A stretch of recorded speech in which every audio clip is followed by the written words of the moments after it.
Welcome back, everyone, to the next installment of The Letter. We're getting spooked. This is getting bad. But Ash and Isabella are on the case, maybe, I guess. We'll see what they're doing. I have no idea. But in any case, night falls, and despite my best attempts, sleep continues to elude me. With her image still stuck in my head, flashing every few moments, it catches me off guard, with Ma's lullaby still echoing in my ears, no longer the soft tune it once was. And the terrible gnawing at the pit of my stomach, it's no wonder I can't bring myself to drift off even for a little while. It's not as if there's a complete lack of things to do while waiting for sleep to come, if it ever will. And at 2:45 in the morning, I find myself cleaning my photography equipment for no other reason than just to pass time. Though if I am going to be honest, it is not the night terrors that are keeping me wide awake tonight, but the anxiety and the hope I'll hear from Ash or Isabella soon. And for what's perhaps the 42nd time, my eyes shift over to the end of the table where my phone lies still. I have not heard from them since they left. They haven't promised a call, of course, but a small part of me wishes they would have the common sense at very least. Waiting is a tough game, and with the concern stretching out the minutes far longer than usual, it's impossible for more unpleasant thoughts not to enter my mind. Moreover, it does not help that when the clock finally strikes 3, the end of that sentence, I guess, my hand stills. You've got to be freaking kidding me with this. It'll be a complete and utter lie to say my heart didn't leap straight to my throat in that brief second. My whole body has gone motionless, ears straining for any further sounds. A couple of 10 seconds pass. Nothing. Of course, with how old the building I'm staying in, power fluctuations ain't anything new. Every now and then this would happen, leaving a few tenants in a rather bad mood. Nothing unusual anymore after a few years of living here. But this time, the sudden hush brings with it a stillness that raised the hair at the back of my neck and set my heart beating hard against my chest. Something reeks in the air, and in an instant, this place is no longer home. It's a prison. Every rational fiber in my being screams at me to leave. I force myself to swallow and keep a clear head as I lay down all my cleaning tools and begin gathering together the rest of my things scattered about on the table. Yeah, but the camera's body, lenses, filters, diffuser, phone, anything my hand could reach. But in the resulting panic, like in the nightmares, it is the scent that reaches me first. A foul, putrid smell, filling my lungs with a heavy stink of death. My fingers clamp tightly to the camera, holding it closer to my body as if the tiny thing would provide enough protection to whatever it is with me in the room. It won't. But it's the only comfort I have. It thrusts its head between the posts and still insists he sees the ghosts. Hello? I know you're in here. What do you want? Something moves behind me. A soft scuttling over the walls, really? Followed by the squelch and painful creaking of what can only be rotten flesh and broken bones. Without hesitation, I whirl around. Oh, good. My fingers and camera ready, patiently, waiting for another movement. Leave! Leave now! There's nothing here for you! Oh, we did it. We beat the game. There's a brief moment of silence after, and for a short while I think my pleas worked. But then we get jump scared.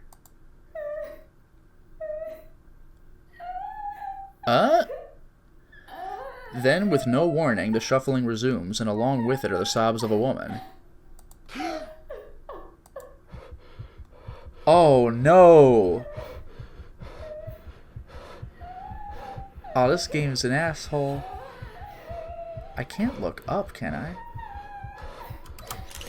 Oh, that's how we're doing things. Oh, we got laughter, too. This is creepy.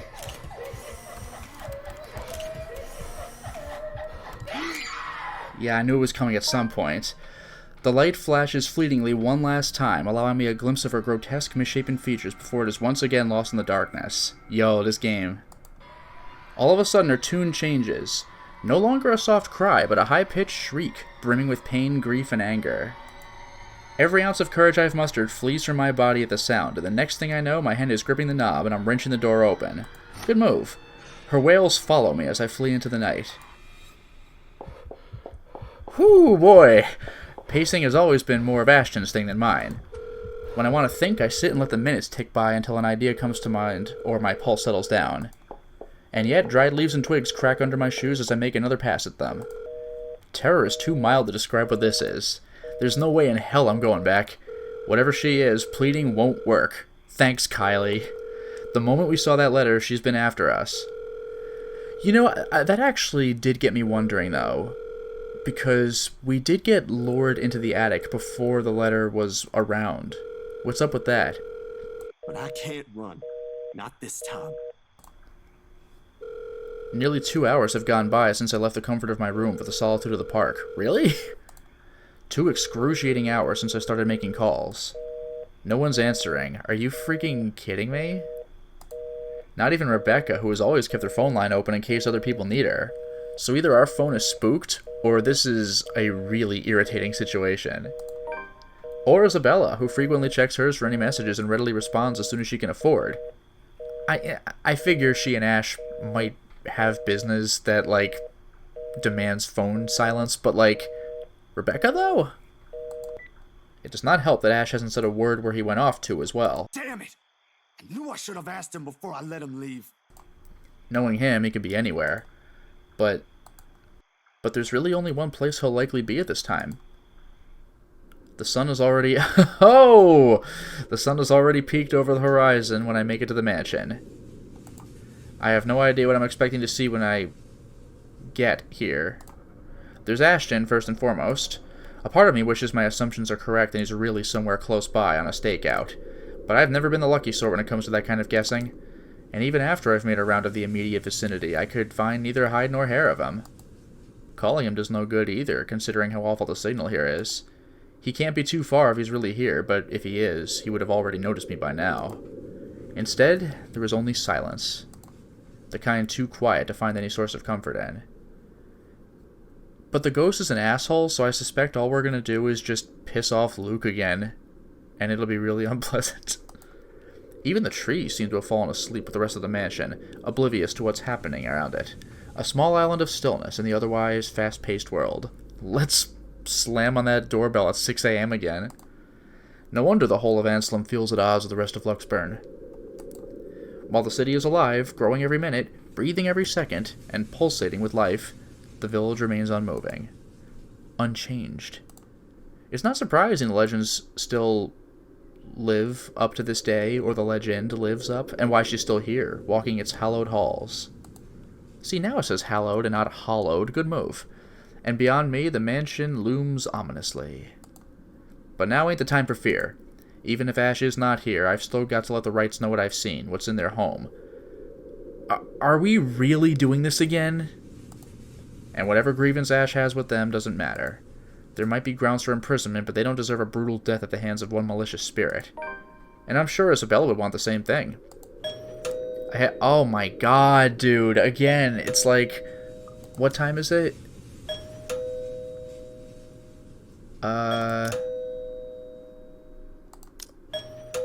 Damn. I head straight for the door without a second thought.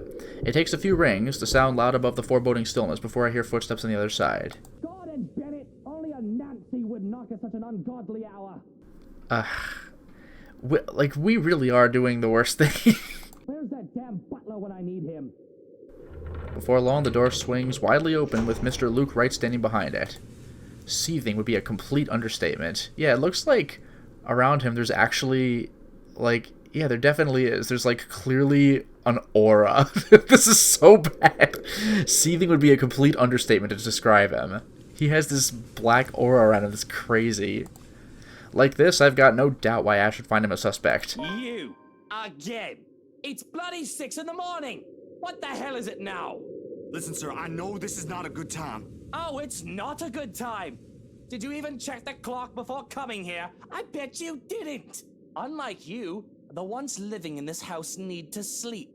Come back when people are actually awake, or I'll call security on you. I can't even fault him for this. Like, yeah, for real. Before I can get a word in, he slams the door to my face, and bolts it shut with much finality. I mean, this is about what I expected. what other solution could there have been? I know we're staking the place out for spooky ghosts, but, like, the Wrights live there right now. Wait, sir, you gotta hear me out. You're both in danger if you stay in there. Have you seen the news lately? Everything's not a coincidence. Only silence answers me. Maybe if it was Miss Wright. Oh, who am I kidding? I've already seen the look on her face when I tried before. Damn! That paid back in a negative way. Ah! There are limits to how far a person will believe in you. I know, but if I just min-max social relationships, then there'll be no forewarning. That was my logic behind that. Then again, I didn't believe Isabella when she warned us. And now I'm here, desperately trying to save people, even if I'm aware it's completely out of my own capacity to do so. Is this what they call karma? If so, this is one horrible way of turning things around. Taking people's lives, playing with people's fears, making them feel useless. You're around, ain't you? You here? Inside this house? Listening, watching, or whatever it is that you spirits do? Crying and then screaming for a spooky jump scare. What do you want? You're already dead! Leave us! Nothing. I don't even know who I'm talking to, or if a sane person is supposed to be doing that. The only thing I got after is a feeling of foolishness washing over me. Or perhaps this is just me losing my mind. Out of other options and any other ideas, I let my hand slide off the door's surface and fall listlessly to my sides. I sit on the porch for 2 hours and then ring the doorbell again at 8 a.m. when Luke will be more accommodating. I can go back to Luxburn, try not to find the others, try to get out of this mess with them, or let them know how much in deep shit we all are. Both sound good. Either way, my loitering here ain't helping at all.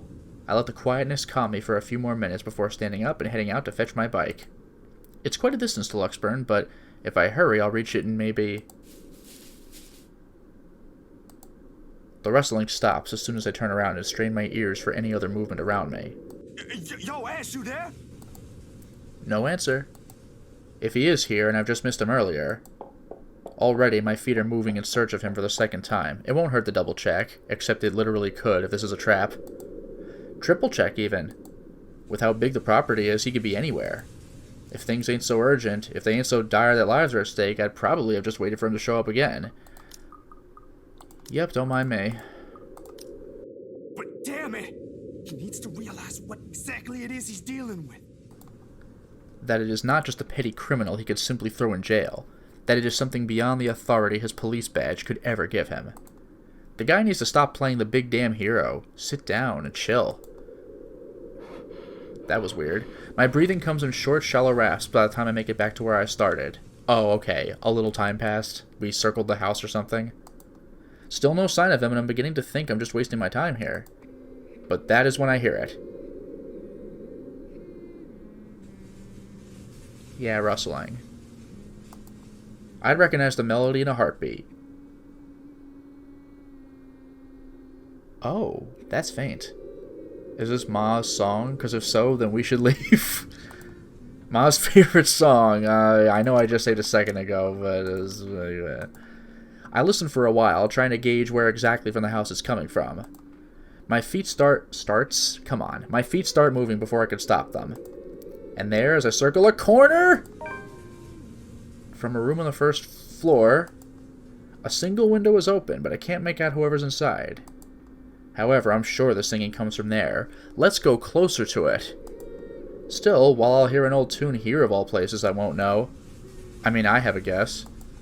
It's not an obscure song by all means, but it is pretty rare to find someone who knows this, and is humming it at, like, 6:10 a.m.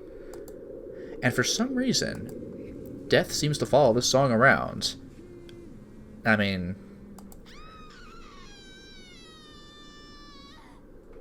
Panic lodges itself at the base of my throat at once. Whoever's humming might be... I don't want to be the pessimist now, but on the off chance that it is Miss Wright... Shit. I shouldn't just barge in there. I can put myself in danger before I can save anyone. Ash will tell me so in the exact same words. Might even write me a dissertation why that is a bad idea if he ain't so lazy. But damn it, damn it, damn it, god damn it! Someone could be in danger.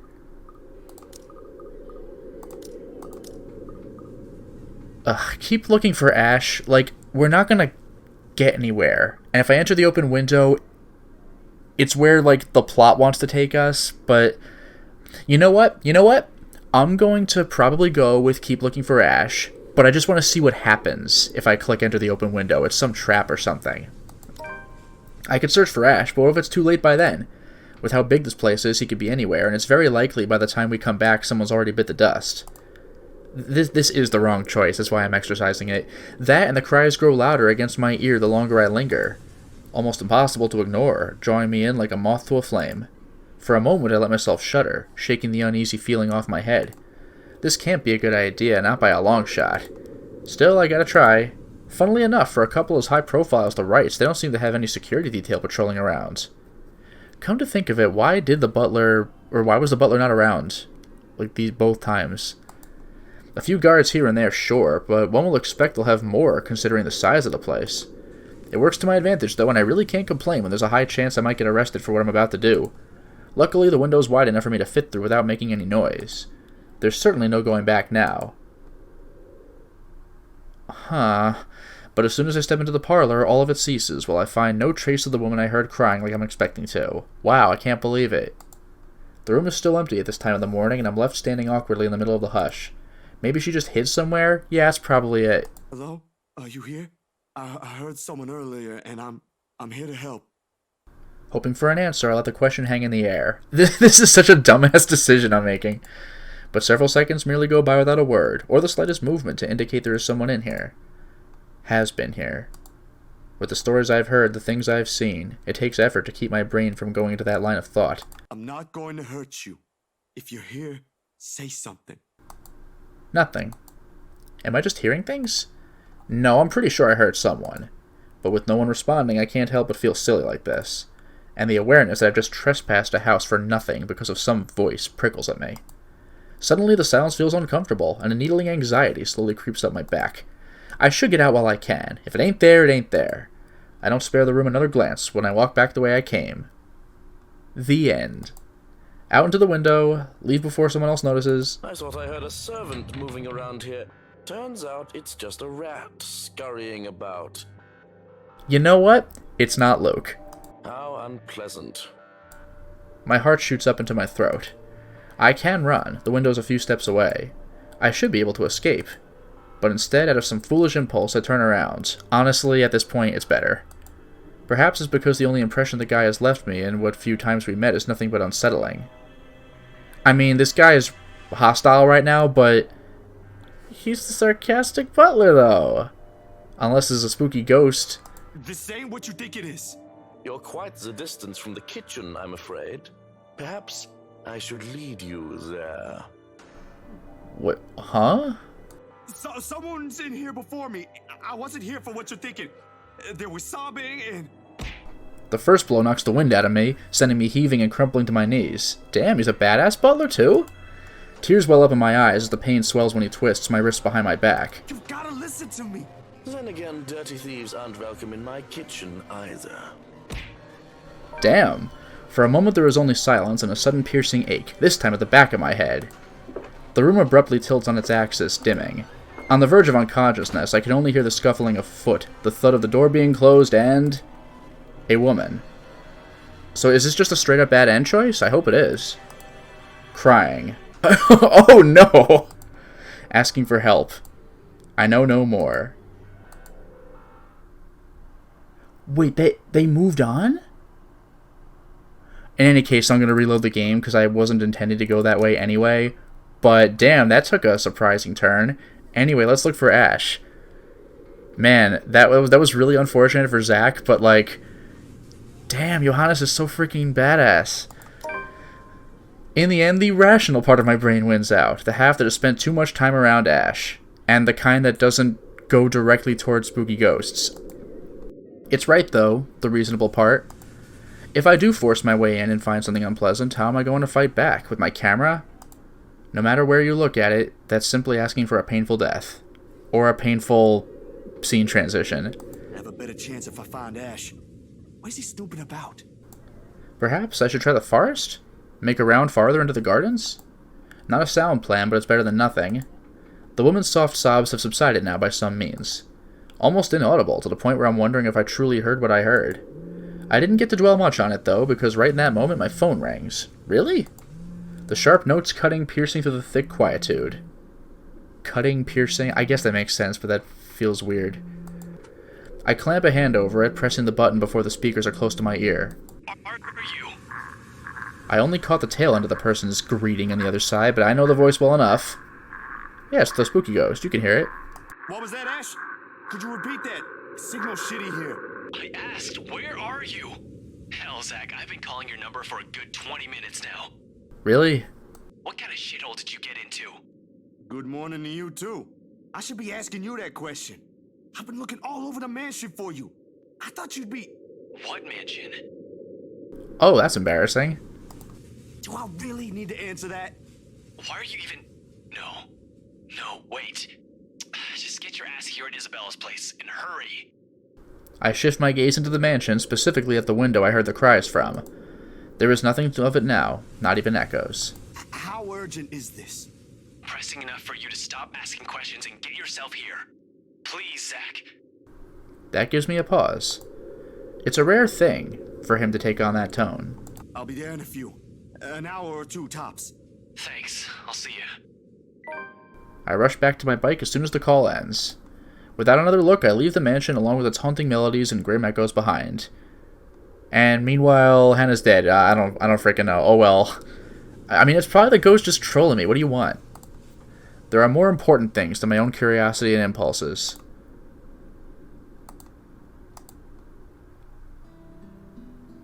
Oh, really? So if we got thrown into the basement, I assume, we get a day transition, but if we just leave, we go to a different person. What a twist. Damn. Okay, this game's going places. I didn't know it was that different. And now we're Marianne, the, Miss McCulloch, the interior designer. 7:15 p.m. What does that say on her computer? Quantum Suicide? That's some anime series, or what? Because she's got the poster up there. The numbers are so little on the top of my screen, and they glare at me with such intensity that I can just hear their accusations. I'm late for a night out with the girls, yes, but I have a perfectly good excuse, jeez. Considering I didn't follow typical office hours, they really can't expect me to be able to just go as I please at 5:30 on the dot. The client is, first and foremost, my priority. I have to sit tight when my personal assistant, Chris, tells me we have a big one coming up and that I shouldn't miss this one. He knows a lot more on the who's who and the what's what when it comes to these socialities, or socialites, and I trust that judgment call. I really don't have time for rich people, their drama and their politics. These sort who are born with silver spoons in their mouths and who are used to wagging their silver tongues about. That does explain why she's kind of like, I'll just do my work, I'm not gonna mingle in your party. I let him handle the negotiating with them for the most part. Why else would I have hired him? But he told me I'd receive a message about it an hour ago. Now, if only he has the full shilling when it comes to the time. Come on, I have a social life too, you know, to an extent. Sort of. Pressing my head against the table, I try to stave off an oncoming headache when the notification for a new email pops up. All I'm expecting is a, hey, this looks like a good project I found, go send them a design, or something like that, really. That's how it often goes. Even with these rich, jammy clients who've heard of me from their equally rich, jammy friends, I can't expect them to hire me right off the bat. Which is all well and good and reasonable. We figure out what they want, send them my portfolio, my drafts of their projects, my rates, and hope for the best. This is a big client, Marianne. I'll babysit Berthiel for you. Just please take this one project. I promise. This person is huge in Luxburn. This email and any attachments are intended solely for the use of the addressee, So we got pictures of the mansion. It looks like just straight up screenshots of the game, which I find pretty amusing. Chris Oak Parker. Oh, from Yoo-Hoo. He uses Yoo-Hoo, and we use Xmail. Oh, it is our personal account. Okay. Still, I would have thought this would have been a business email, but alright. Just please take this one product using Luxburn. Oh, from Johannes Schrocken. Okay, and he's also a not Gmail user. Mr. Parker, this is a formal request to secure the devices of Marianne McCulloch, hereinafter called the designer. Jeez, that's so legalese. And this is the butler, not a freaking lawyer. As authorized by Hannah Wright, hereinafter called the client. Oh my god. For interior design work at Ermengarde Mansion, Luxburg, LXA... hereafter referred to as the venue. The client hopes to have the designer there on 21st October, Friday, with the time pending. But as I open the mail and see that I've been requested by the client specifically? Well, I certainly didn't expect that, and it's pretty straightforward, too. Anyone else would probably be excited. They would be working with the Hannah Wright. She's just one of those rich socialites that everybody loves to talk about, no matter how hard I try to tune such nonsense out.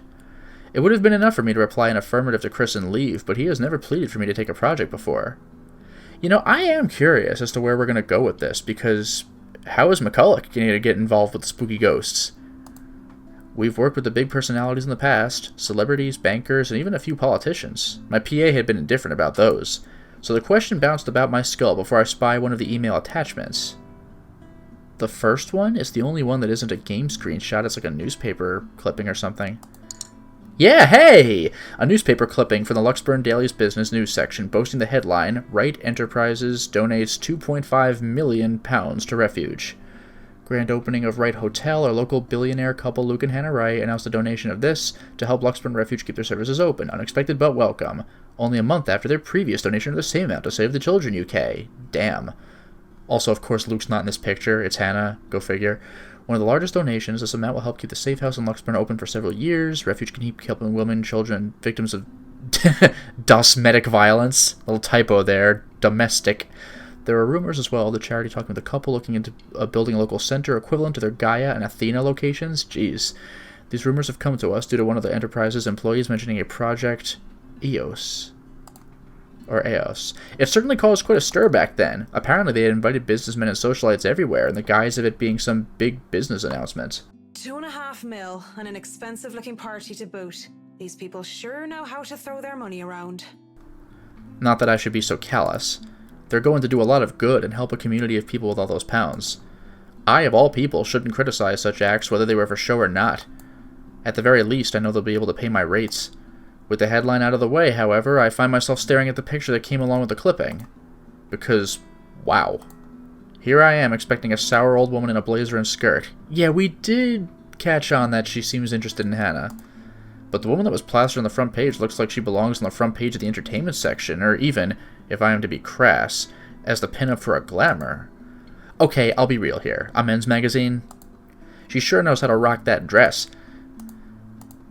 Wait. Her hair, her eyes, her lips? She can't be her. And at the same time, she is her. Only several years older. What? She looks just like...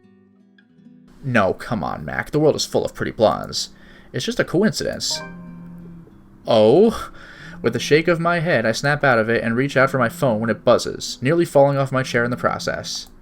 Who else would be on the other line but the very people waiting for me? Oh, piss. I'm so sorry, Cam. I'm on my way. That's what I say, yet I still don't move from my chair, face flushed and heart racing. I could only stare until I can will myself to reply that, yes, I'm accepting the assignment. And it takes even more time for me to just close the image, shut down the computer and leave. Even then, it has already burned its image into my head, no matter how much I wish it would just disappear. It makes me eager for the alcohol and the company. It makes me eager for anything that can help me forget. What? It's a good thing that the nearest pub is just a hop, skip, and a jump from here. Okay. The Galway Shawl, as it is called by those who frequented the place, is the only decent Irish pub in this country. You can pretty much tell that someone is new if they call it by its official name, the Crawl Bar. Oh, go figure. My home away from home ever since I've moved to Luxburn. Well, that is when I'm not cooped up in my condo and working anyway. It has good alcohol, good company, and, thank God and St. Cecilia, good music. Crowd favorites like the Bothy Noise, the High Wesleyan Men, and Second Fusion Orchestra are often played. Not to mention the singing. I love singing. Anyone could just break out into a drinking song, and the others in the pub were just wonderful that they start singing along. And doing so while intoxicated is the best of ways to go about it. Hey, it's a win-win as long as I don't puke in the middle of the chorus, and as long as I can get home in one piece at the end of the day. Damn, this is a side of McCulloch I did not expect. And tonight is karaoke night. What better time than to try and sing all my worries away? That's what my intoxicated brain tells me. The ghost of guilt and sorrow remembers who I am, and in the prison of my heart, I was my only slave. But drinking only reminds me of my home. and the thought of home makes me think of her. But in the depths of my cold soul, I'll leave the burden and despair. It makes me nauseous. It sickens me that the smallest reminder of her can cause me such grief. I'll fight for what's worth fighting for. Forget the fear, forget the rest. Of course, that might just be the booze. Any other day I would have scolded myself for drinking so much. I lied to the Lord, I lied to myself, I lied to you and everyone I care, until there were no more lies to tell. But I already have a client, and we'll be having our first little meet and greet in a few days. Cowardice is easier than being brave, but at last I found the strength I lost to sing my love letter to you. 'Cause people can lie, but my lone heart beats true. I want to at least enjoy this night, get over the hangover tomorrow, and return to being a prim and proper professional after. That song was for Cam, our lucky bride-to-be.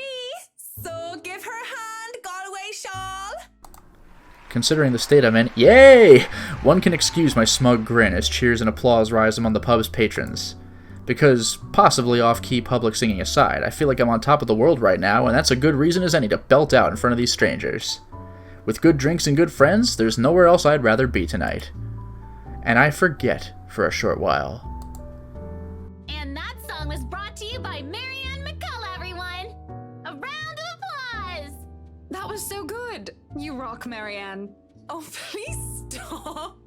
You're just saying that. You know neither of us can hold a tune, Marianne. A toast to our shameless drunk singer. May your drinks forever flow and your notes be ever lovely. If anyone deserves a toast tonight, that's Cam. Finally sealed the deal after 3 years, eh? Read 'em and wait, bitches. Kamala's diamond engagement ring gleams as she holds it up for all the world to see. She has reasons to be proud. 3 years of living together, and her boyfriend finally asked her the big question. Obviously, she said yes. Don't get too attached to that ring or the one after, sweetie. I was wearing a wedding ring not so long ago, and look at where I am. Wow, thanks, Dick. But enough of me being a downer. Cheers to a happy engagement!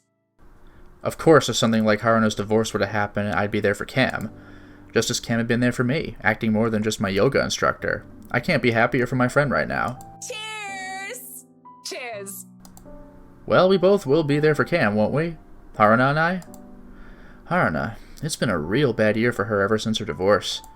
She's such a nice person, even loaning me money to open a studio. Really? And she didn't deserve what her husband had pulled. I'm happy she's smiling again and pigging out like she used to. I think we've all missed our Japanese firecracker.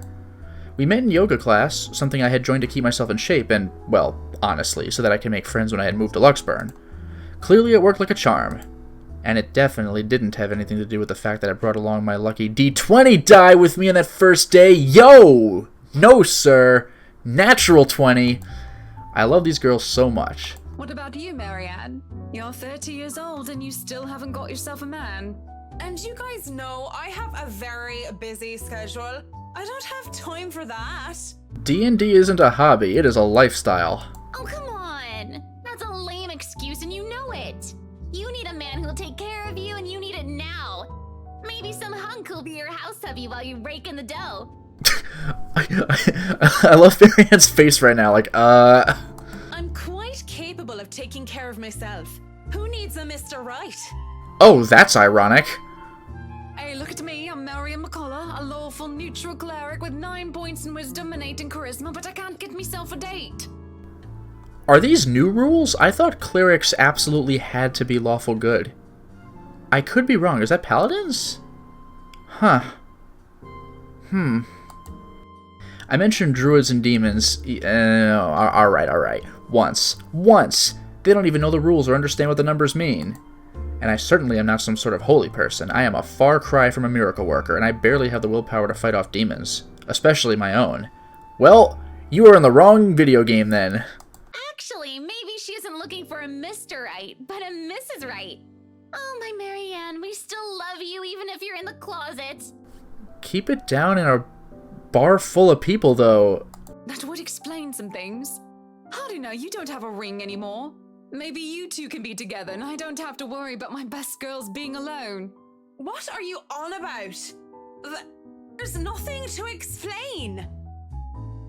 But the more I deny, the louder they tease until the other people in the pub start to watch. Yeah, like, It doesn't help at all when Haruna drapes her arm over my shoulders and leans in. Will I be all yours then? Will you be making me feel like a woman? I know that they're just kidding around, but this doesn't make me comfortable in the slightest. Yeah, no kidding. So when Kamala notices my silence and Haruna sees the expression on my face, they stop. And when the awkward air settles over us, the rest of the pub goes back to whatever they were doing before the whole thing ever happened. Let's go back to not D&D. Although actually it still is D&D, technically, isn't it? They probably won't even remember it when they wake up with massive hangovers anyway. Sorry. Me too. Hey, no hard feelings, right? I raise my glass. They smile. We drink. There's no need to say more. We're all definitely far too drunk tonight, and we haven't entered the spooky mansion yet, so I know today's gonna be alright. Eventually the fun times end. It is a weekday after all. And with Haruna being a nurse, she still has to get ready for her next shift. Cam also has a lovely fiancé waiting for her at home, and really didn't have to make a fuss about having left some buns in the oven when she took off early. I guess literal buns in the oven? Really, I understand. I was the one who insisted, who was determined to get pissed drunk anyway. Moving to the bar, I sit. Alone at last. Alone with a stranger. Really? Looks like we found Mr. Right. Go figure. I haven't seen him here before, obviously not a regular. He hasn't said a word. Or, said word, but said a word, and just sits there, savoring his drink. With his whiskey served neat in one hand and lighter in the other, it doesn't seem like he's noticed me yet. And maybe I should go before he does look my way. Because he was pretty and he was blonde, and those two things plus alcohol never did me any good. A thought too late. Oh, and he wasn't in the newspaper clipping, so she wouldn't recognize him. Wow. Judging by the way his flushed face... what? Judging by his flushed face and the dazed look in his eyes, he's as pissed drunk as I am. But whereas I feel like keeling over, he looks like he's still ready to take the catwalk by storm. Yeah, I guess. Really, he just has the air of one of those men who think they own the world. Hello there, sexy. Please don't stand up on my account. I already like what I see. Yeah. Oh, that's amazing. The name for him is Whiskey. That's great. And it's also accurate, because it kind of is the whiskey talking, isn't it? Fancy a drink? It'll be on me. But then again, I might be pleasantly surprised if he proves me wrong. Want some between the sheets? Sex on the beach? I'm talking cocktails, of course. Sex on the beach? I haven't heard of Between the Sheets, though. I have heard of Sex on the Beach, but alright. Fat chance. But it doesn't matter, we both know how to play this game. Also, if she just shoots him down coldly, that's gonna be awkward tomorrow, won't it? And there are two different ways for the night to end. One thing or another is going to happen. He will be my client. Let's see how this goes. The question is, what do I want to do? Oh no, that's fine. I'd rather order some blue balls or some AMF if you don't mind. Ooh, what is AMF? This is probably some obvious thing I'm missing. Blue balls is in your face, but like AMF. Huh. He looks like he's about to say some witty retort, but stops himself and downs the rest of his whiskey. I order a mint julep, he gets another whiskey, and we start the customary small talk. Of course the saying, ask me no questions and I'll tell you no lies, goes without saying. We ask nothing about each other, offering up falsehoods to establish a strenuous fake connection between two strangers at a pub, if only to pass the time. Wow. Let's hope Hannah doesn't find out about this, because this is, even though apparently nothing comes of this, this is awkward. You know, from the player's perspective, because we know who these people are. Whiskey, as I have come to call him, is supposedly 21 years old, single, takes care of his sick mother, and is a manager of some sort. Manager of what? I didn't care to listen to the details. Meanwhile, Mint, as he has come to call me, is 29, and what did I say I was again? Oh yes, I told him that I was a professional chocolate taster, because fuck it, if I'm gonna lie about what my job is, might as well make it fun. It's a pretty decent chat between two pretty drunk strangers. And maybe it's just me, but we might as fucking well expend the tiniest amount of effort in pretending there's something meaningful in this meeting. Would have been nice too if it was just left at that. But during a lull in the conversation, he brings it up. You know, I've never been with a woman taller than me. Oh, here we go. Although it was interesting when he was complaining about the doorbell, he was like, oh, that giantess was doing this or that.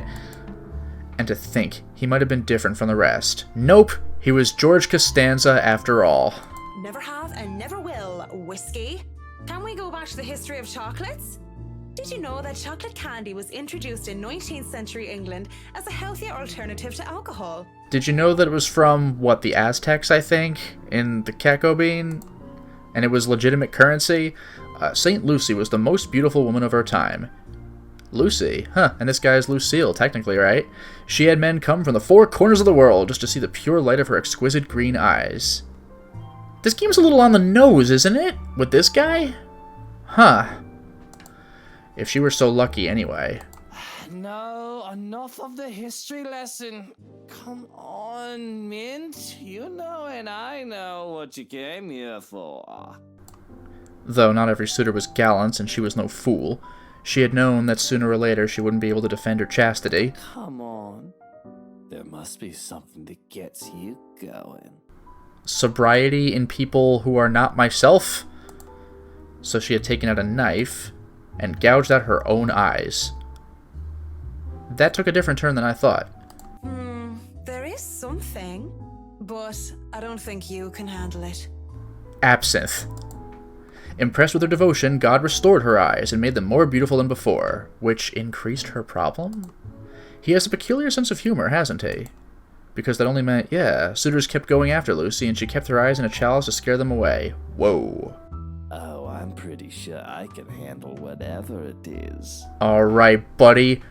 Ultimate challenge. Commitment! St. Lucy, help me. God, the irony is really thick with this one. Help me turn away from sin. Help me with my own blindness. My place isn't too far from here. I won't take care of you if it ends up being too much for you. And no one will be able to hear you if you try to scream. Jeez. You sure you want to go down that road, pretty boy? Wouldn't have it any other way. Oh, that'll be a talk with Hannah later on. Or I should say it'll be an awkward pause around Hannah later on. Did we really? The best thing about having my condo so close to the pub is the ease of access. As long as I can still stand and walk, I can make it home. I just want to see Luke come in here. Is that an anime poster? Maybe I need help from a kind neighbor or two to help me with the last leg if I've really gone overboard on the alcohol. But I always made it home. Sometimes with company. Of course, that always comes with complications, especially with the real clingy ones. But it isn't anything a good tip about stalkers to the building security can't fix. I'm always nervous, though, even if this isn't the first time I've done this. And the first few minutes when we enter my room are the first few agonizing minutes where I try not to panic. Oh god, he sees I'm a weeb and a D&D nerd. Oh god. Okay, Max, so far so good. Don't let him smell your fear under all that liquid courage. He'll leave sooner or later. I guess he will, and I'll never have to see him again. Nope! Just like every other man before him. How is this going to work? 'Cause we got no hide nor hair of this in the story so far. I'd like to say by myself that the men I've brought to my place are more scared than I was. Yet there is no fear when I look into Whiskey's eyes, only delight. When he starts touching me, I don't even hesitate when I push him against the door. Roughness is to be expected. And as long as he sticks to the script, everything will go smoothly. We'll have our little tumble in the sheets, he'll leave, we'll forget about it. Man, oh man, how is this going to pay off later? If somebody asked what I really wanted, I would have told them that I wanted a bed of roses, chocolates, and music, maybe in an Irish castle. But all I really want is her, and that's never going to be a reality. That was my fault, of course, because I was afraid, because I was a coward. They would never hold a candle up to her. She was the light of my life, and I had let her go. I can't even be bothered at the thought of her. Just a single thought of her makes my resolve to see this affair through waver. Wait. What is it now? Yes, what is it now? Huh. We know he's married. So if we go if we say nothing, never mind, we'll go through with it, and this will probably pay off later in a very bad way. Luke will keep his mouth shut, but something's going to spill out, and it'll be like, oh, you know what we did! But if I say this is wrong, he's going to be pissed at me throughout the house thing. But at the same time, though, we've already seen how that plays out, and it's not brought up. I'm going to save. I don't feel particularly comfortable. Like, this is wrong is probably the answer I'm leaning more toward, but, like, I don't think either of these is going to end particularly well. We're both drunk. And This is wrong. I'm Luke Wright. I'm drunk whenever I can be. Don't you think it's a bit fucked up that we're about to have sex and we're just calling each other by the drinks that we had? How messed up are we? Doll, shut up with the ethics and morality talk. It is seriously putting me out of the mood. That's the point. If you want to leave now, Whiskey, I understand. I mean, with how smashed you are, it'd probably be best for you to sleep the night unless you want to be mugged. But I won't stop you. And this isn't going to happen. Bloody hell. Cock-blocked, that's the achievement. Of course he's annoyed at me for putting off our night of sexual congress. He is a prominent public figure. He might not want to go through with this for the sake of his image alone. But no means no. And beyond spewing a few profanities under his breath, he surprisingly simmers down soon enough.